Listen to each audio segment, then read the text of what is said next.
episode 10, I think. So, I've left it sitting overnight, and the no relief has appeared.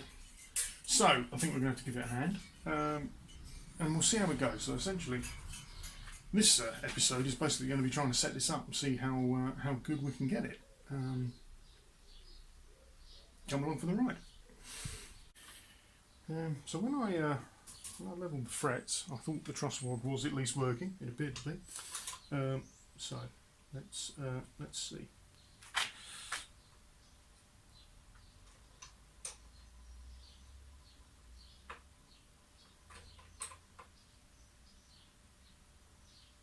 Right, that seems to have then disengaged and then re-engaged it. So if we give it a little bit of a tweak, and then we'll have a look.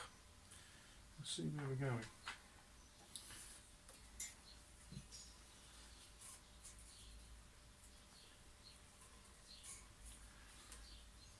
On there.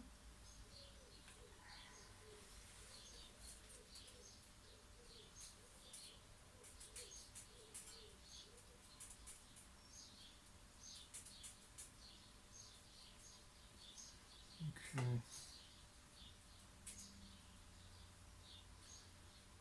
So I do think the problem is I've probably got a hump in it, which is a bit of a pain. I didn't think that was the case. I thought it was flat, but anyway. Leave this with me. We'll have another little bit of a fiddle with the truss rod, see where we go to. Okay, so not really got much relief in it yet, again, but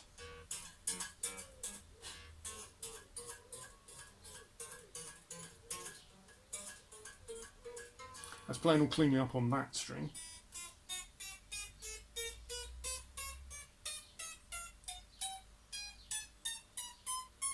Maybe a little choking because of probably a high fret, but so both outer strings are now not are fretting, not buzzing so much.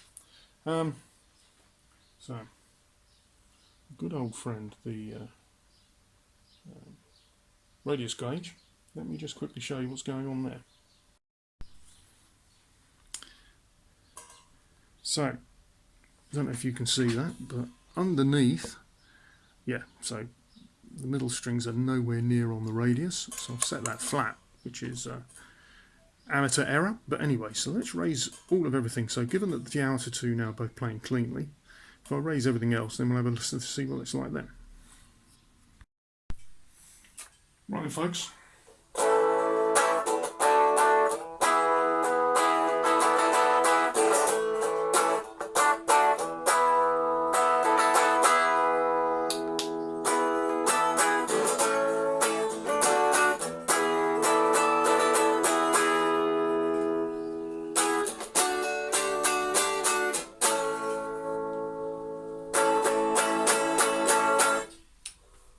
It lives, it breathes, it plays. So it seems to be pulling in a little bit of relief. I might leave it a little bit under tension again, but simply it's getting the bridge in the right place is what has made all the difference. Complete schoolboy error, but in my excitement of getting it all together. But hey, it works, it plays.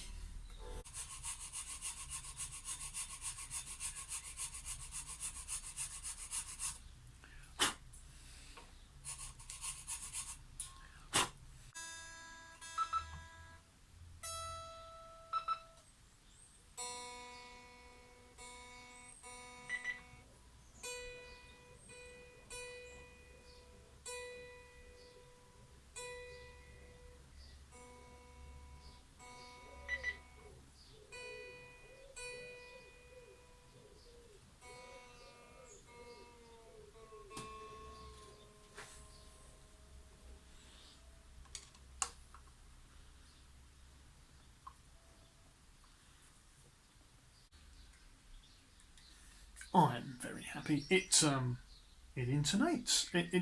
I had to tweak the B string a very small amount and the A string even less. I'm amazed.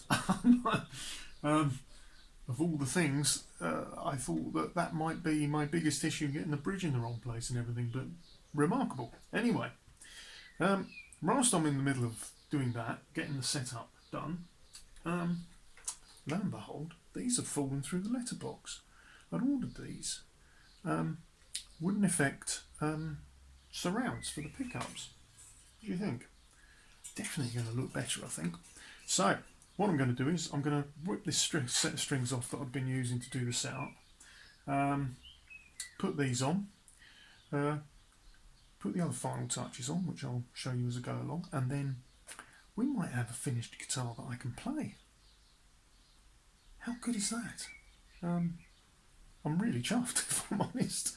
The fact that I've got it to this level, this far.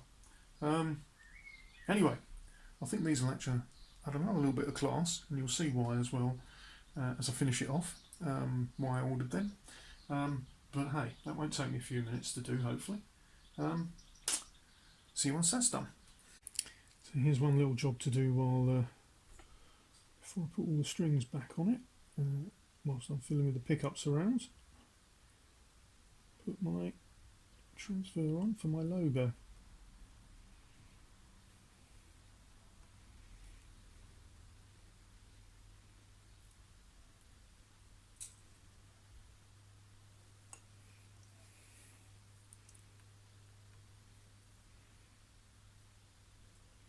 Here we go. So I've got the pickup surrounds on. Quite happy with them. Now the astute observant amongst you might have noticed that they actually were angled ones ready for use on a Les Paul because they had these plastic backing bits. So I had to separate them to get, because I'm just on a flat one. But anyway, and of course that necessitated a trip to the first aid box because I'm an idiot with a razor saw. But anyway, never mind. I'm still happy with it. Worth the pain and blood. Right, now, so last few bits and pieces, and then I'm going to have to say that this is fixed and complete, chaps, and then I'll have to try and do some sort of better sound demo for you. But anyway, so let's get switch tip on. There we go. All good. Now, one of the reasons that you'll now see why I wanted to go for the wooden pickup surrounds when I found them is because I bought these nice little wooden knobs because I thought, you know, given the colour of this, I thought they would look good on it. So, oh yes, what do you think?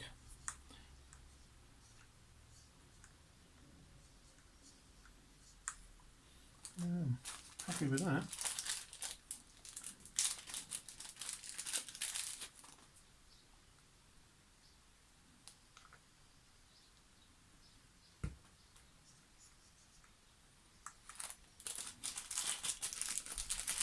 So,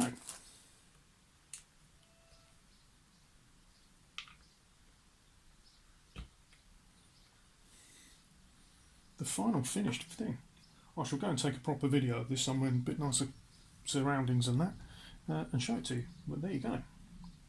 Hello, not the workshop, stroke garage. Look at this.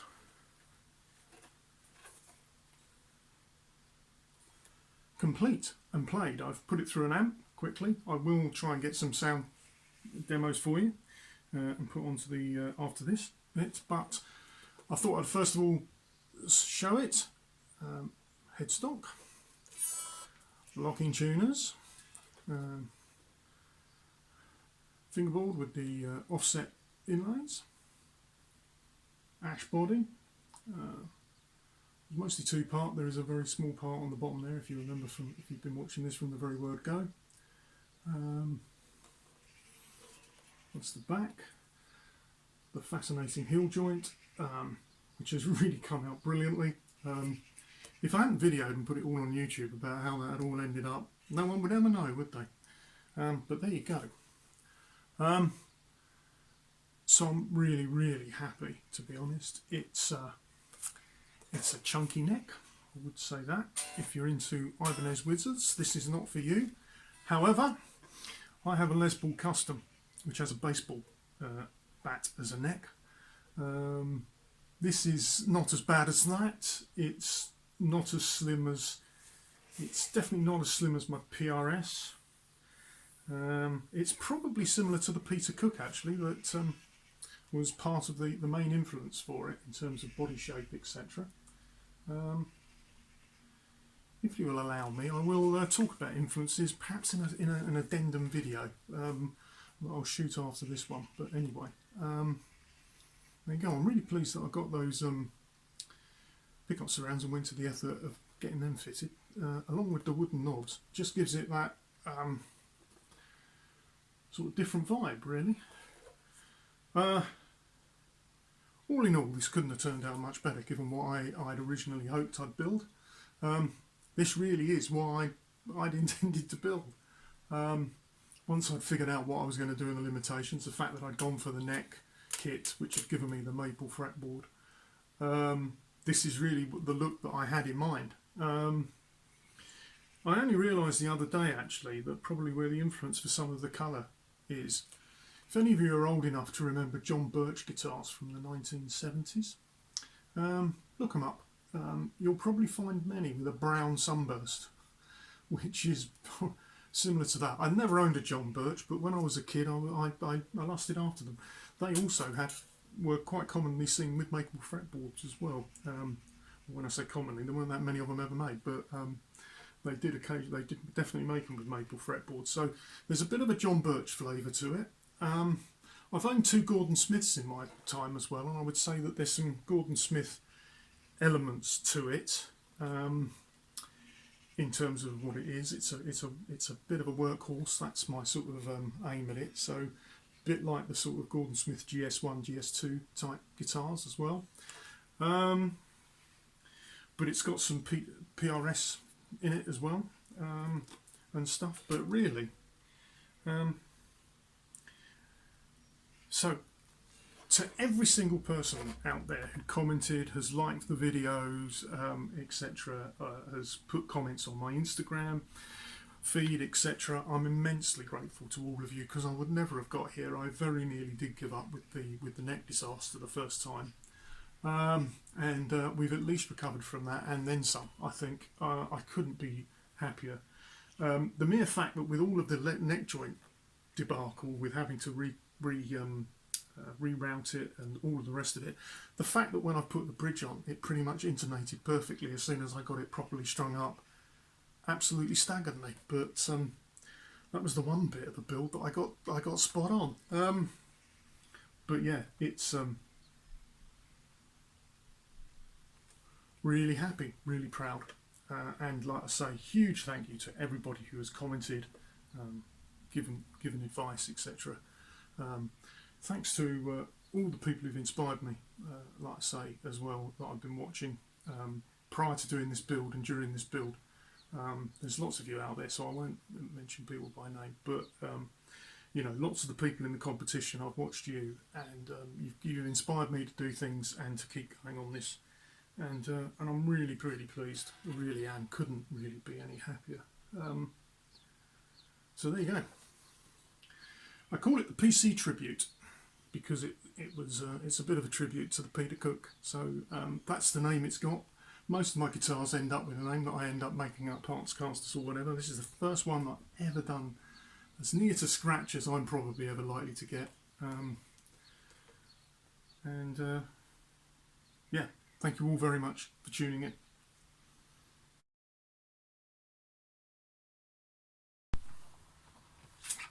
Hello, well, we'll try and get a bit of a sound demo for you. Not ideal in the circumstances. I'm filming this just off my phone like I've done everything else. And I've got an H&K Hughes & Kettner Statesman amp behind me. Unfortunately, we're going to do everything on the lead channel because the preamp valve in the clean channel is on its way out and it's making an awful lot of noises. It was bad the other day and it's worse today, so I'm going to have to get that fixed, unfortunately, which is as ever typical. But anyway, we'll do what we can. So anyway, we're on the lead channel. I've got the volume on the guitar turned down to get a clean sound. So this is neck pickup. This is neck pickup full humbucker.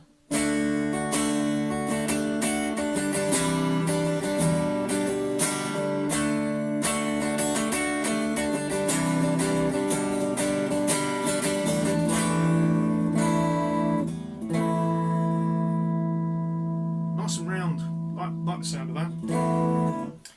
This is the bridge pickup full humbucker, clean.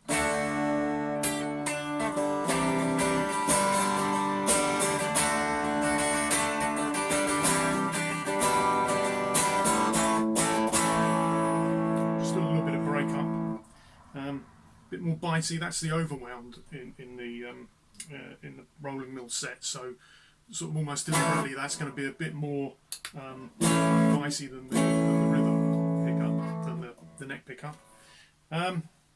Right, let's just show the.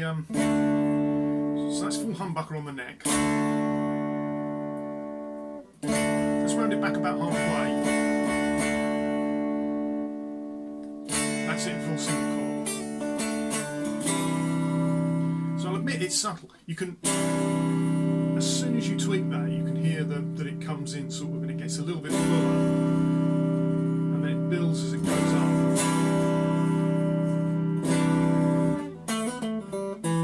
I can see myself using it though. There's a setting about there that's, and with both pickups on, that's quite good.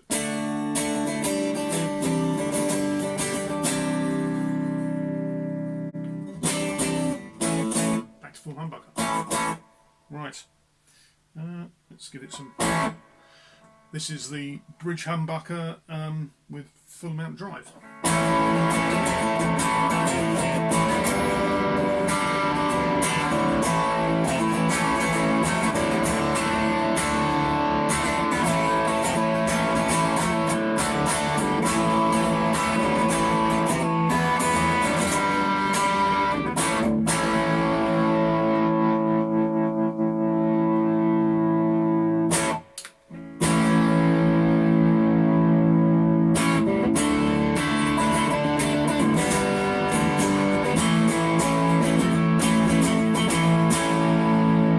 That's the net humbucker on full drive, which is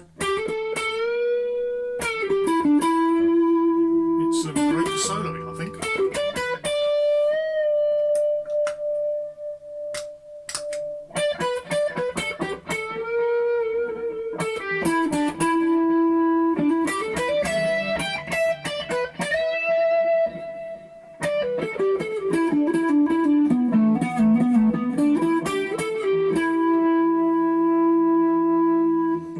And woody and fluty.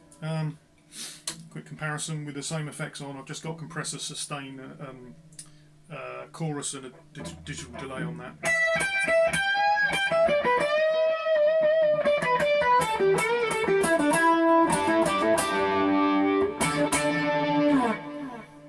And that's the neck humbucker, which gives a really sort of nice sort of chimey sound to it. Well. It plays. That's the main thing for me, and it sounds. I quite like it. Really happy. So there you go. That's the end of my great guitar build-off entry for 2021. Thank you all very, very much for supporting me throughout. Thanks a lot.